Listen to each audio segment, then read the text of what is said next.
Representative Eduardo Gullias ug ang apo nini nga si Sansam Gullias. Padayon nga nagdumili si Garcia pagnaog sa Kapitolyo kay nagtuo kini nga dakong inhustisya ang pagsuspenso niya sud sa unom ka bulan. Kini matud pa mo ilabing unang higayon nga si Godwin Mamasco nga wa sa kiliran siyang pamilya ubos sa tinuray nga pagsaulog. Samtang sa laing bayan usab nga mukabat ngadto na sa kapin 700 ka mga sakop sa senior citizens ang mitambong sa gipahigayon nga tinuig nga Christmas party didto sa Barangay Look, Dakbayan sa Mandawi kagahapong adlaw sa hapon. Gimanabana nga matud pa moabot ngadto na sa kapin sa 1,000 ka pesos ang 1,200 ka pesos ang gigahin sa Barangay Look sa naasoy kalihukan. Apil na nini matud pa ang mga gipangtampo sa mga barangay konsyales o ingon man sa SK chairman. Ang naasoy party giuluhan kini og Pasko ni Lolo og Lula. Diin matud pa gikalipay gyud kini sa mga sakop sa senior citizens. Gumikan kay silang tanan nakadawat man o mga pinaskuhan sama sa tag 2 ka kilong bugas, sumay, dilata og mga noodles. Marod pa ni Norma Siblante sa 60 anyos nga matud pa first time o unang higayon niyang ni-apil o gasama nining kalihukan. Din ang tanan nga mga idaran naghiusas pagsaulog sa Kapaskuhan. Nagpasalamat usab siya ni Kapitan Raul Pugang Cabahog ug sa iyang asawa nini nga si Mandawi City Councilor Edita Cabahog. Gumikan kay matud pa ang mga idaran aduna paghihapon kini luna sa katilingban. Gibutyag usab ni Kapitan Raul Pugang Cabahog kada tuig na kini niyang gipahigayon aron malipay sad ang mga idaran. Samtang sa laing usab balampuson nga gipahigayon sa Kaabag Incorporated sa Dakbayan sa Mandawi ang iKids Party kon Pasko sa Kabataan nga gipahigayon didto sa Mandawi City Sports Complex ngadtong niaging adlaw. Mukabat ngadto na sa 1,000 ka mga bata ang matud pa nakapaymo sa naasoy party. Diin adunay 50 ka mga bata nga libod suroy ang miapil nini. Ingon man usab 950 usab ka mga bata nga gikan sa naglaing nga barangay sakop sa syudad sa Mandawi. Samtang si Sarah Walker Cortez ang First Lady sa Dakbayan sa Mandawi. Og ingon man chairwoman usab sa Mandawi City Protection for Children, miingon nga nagpasalamat siya sa pagtabang sa Department of Education Family. Gibutyag ni Sarah nga ang kita sa horror boat nga moabot ngadto na sa kapin sa 300,000 maoy ilang gigamit ining Pasko sa kabataan. Din ang tanan kabataan nakadawat og pinaskuhan sama sa bag, bugas, ingon man mga gamit sa eskwelahan o guban pa. Samtang si Mayor Jonas Cortez sa iyang mensahe miingon nga ang mga kabataan maoy umaabot nga mamahimong leaders. Hinungdan nga ang syudad sa Mandawi andam nga mosuporta sa kabataan. Samtang sa laing bayan usab sa atong balitang lokal nga giklaro ni Vice Gobernador o acting Gobernador Agnes Magpali nga wa siya intensyon nga mogunit sa opisina ni suspendidong Gobernador Gwendolyn Garcia. Matod nini nga iya nang gituman ang detalye sa unom ka buwan nga suspensyon sa mga nasoyng gobernador nga gipagawa sa DILG batok kang Gobernador Gwendolyn Garcia. Gikatak daw usab niya nga tigumon ang mga kawanis Kapitolyo aron na tukion ang kabahin sa mga transaksyon o guman pa nga mga iskutanan.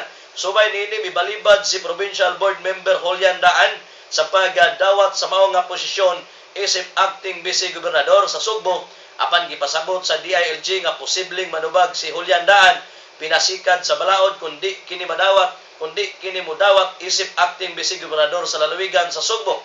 Gipasabot usab ni Daan nga unya ra siya modawat sa maong posisyon kung aduna na TRO nga ihatag sa DILG. Samtang sa lingban usab hatagan og commendation sa Police Regional Office 7 si Inspector Alvin Ingito Jr. kinsa matud pa sakop sa Regional Public Safety Battalion sa Sibunga. Kini maoy gipahibaw ni PRO 7 Director Chief Superintendent Marcelo Garbo. Una nini matud pa gitamparos sa anak ni Gobernador Gwen Garcia nga si Paulo Codilla, si Inspector Ingito sa dihang gipangguba sa iyang mga sakop ang tent nga gitukod sa gawas nga bahin sa Kapitolyo. Si Garbo ni pasabot nga iyang gidaig ang pagka mapaubsano ni Ingito human kini tamparos kung nga gitamparos ni Cordelia. Matod ning gito nga iyang gikonsulta ang iyang labaw kung angayan ba niyang pasakaan og kasong kriminal si Cordelia.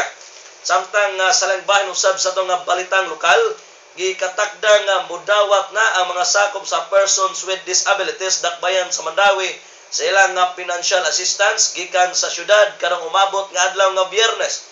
Mao kining gibutyag ni Michael Alan Pielago, ang presidente sa PWD o gingon man nominado sa PWD Party List sa Central Visayas. Matod pa ni Pielago nga ang syudad sa Mandawi adunay 2,000 ka mga sakop sa PWD sud sakop sa 27 ka mga barangay.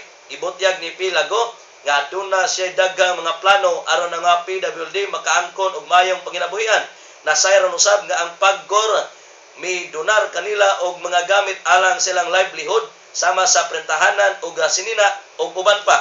Samtang mapasalamaton usab si Pielago sa pamunuan ni Mayor Jonas Cortez gumikan kay sa panahon sa paglingkod sa mayor. Matud pa gihatagan gilayon sila og luna sa katawan aron sila adunay kagawasan sa pagigpuban sa mga normal nga mga katawhan.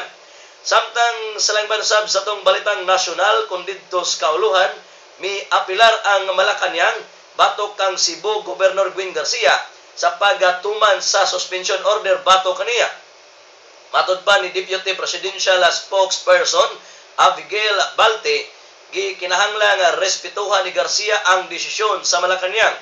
Una niini gipadayag ni Garcia nga dili gyud siya mokanaog siya nga pwesto og iyang ipadayon iyang termino isip gobernador sa lalawigan sa Sugbo. Samtang si Agnes Magpaling acting gobernador karon sa probinsya sa Sugbo, samtang si Provincial Board Member Julian T. Bandaan ang gitudlo nga mao'y acting vice gobernador. Si Garcia kasamtangan nga nagutubang og pipila ka mga kaso sama sa usurpation of power, sanglit gipugna nini ang pipila ka mga pondo ni kanhi vice gobernador Greg Sanchez kaniadto sa wa pa kini namatay. Si kanhi vice gobernador Greg Sanchez kinumduman miduso kini og reklamo batok ang gobernador Gwendolyn Garcia. Samtang sa langban usab sa itong balitang nasyonal, gikatakdan nga buhatan o salida ang kinabuhi ni anhing DILG Secretary Jesse Robredo. Ang aktor, direktor nga si EP Quezon, ang matod pa magsilbing direktor sa maong salida gikan sa India kon gikan sa IDEA sa negosyante nga si Noel De Luna og sa CEO sa usa ka magazine nga si Jose Perez. Gawas sa maong istorya sa kinabuhi ni Secretary Jesse Robredo, baron bang ipakita usab sa salida ang mga naatbang nini sa politika. Una nini nananghid una ang grupo ngadto sa asawa ni Robredo nga si Attorney Lini Robredo apan wa kini matud pa musupak sa maong plano lakip sa posible nga mapilian nga muda sa pelikula alang kang Robredo. Mao si Albert Martinez, Joel Torre, Ricky Dabao ug si Christopher De Leon. Lakip usab sa pilianan isip mao'y muda sa papel ni Attorney Lini. Ang kapikas ni Robredo mao si Agot Isidro, Lani Mercado ug si Don Solwita. Samtang sa laing bahin sa itong balitang nasyonal, niangkon si Customs Commissioner Rapi Biason nga nagtinguha sa pagdonar og pipila ka mga konpiskar nga mga rice shipment sa Subic ngadto sa mga biktima sa bagyo nga Pablo. Matod pa ni Biason nga nakabaligya na ang Bureau of Customs og 4.57 milyones ka pesos ka mga bugas humay nga ilang nakompiskar gikan sa ilang gidudahang smuggler nga giimbestigar sa Senado. Dugang nini nga nipasaka na ang Bureau of Customs og dugang mga kaso batok sa mga lokal nga mga trader alang sa pag-declare nila og illegal sa mga patatas o carrots o ubang produkto nga kuwang og mga permits o mga dokumento tungod sa maong shipment. Matud pa na sayran nga ilabihan kini nga nakaapektar sa mga lokal nga mga mag-uuma. Samtang sa tong balita sa gawa sa nasod, gikatakda nga koronahan isip Miss Universe karong tuiga ang kandidata sa Amerika nga si Olivia Colpo. Matud pa nga gipilde ni Colpo ang laing 88 ka mga kandidata gikan sa ubang bahin sa kalibutan. Ang kandidata si Pilipinas usab nga si Janay na Marie Tugunon nga maoy napiling first runner-up Second runner-up usab ang Miss Venezuela, samtang third runner-up ang Australia o fourth runner-up ang taga Brazil. Samtang sa laing bahin usab sa tong balita sa gawas sa nasod nga pasidunggan isip 2012 Person of the Year si US President Barack Obama sa Time Magazine. Gipasabot ni Time editor Rex Stingel nga ang subling pagkapili ni Obama isip presidente sa Amerika nining tuiga mo'y usa sa hinungdan nga napili kining Person of the Year sa Time Magazine nining tuiga. Mao kini ang ikaduhang higayon nga mapiling Person of the Year sa maong magazine si Obama. Samtang sa atong balitang sports nga naangkon sa Orlando Magic ang ilang ikatong sunod-sunod nga kadaugan sa nagpadayong aksyon sa National Basketball Association kon NBA. Kini matud pa human gipilde sa Magic ang Washington Wizards sa score nga 7 puntos. Si Gigi Redick matud pa mo'y nangulo sa ilang kadaugan pinagi sa nahipos nining 17 puntos ang final score 90-83.